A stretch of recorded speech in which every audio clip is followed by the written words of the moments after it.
Hi friends, this video shows how to fix issue auto record calls turning off automatically. First open phone app, tap on this phone app icon, then tap on keypad, tap on these three dots on top right corner, go to settings, tap on record calls. See here I have enabled auto call recording for all calls. So let me go back, close this.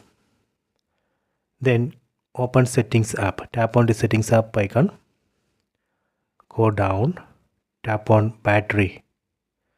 So here go down, see here I have enabled power saving.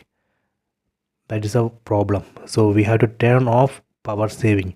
Just tap here and turn off power saving, then tap on background usage limits, tap here. We have to turn off this as well, put unused apps to sleep. This option also we need to turn off. Done.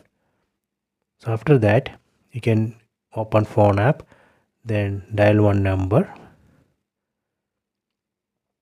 Now it's connecting, please wait. See, call recording has been started. So this way we can fix that issue. Let me stop this so you can try this.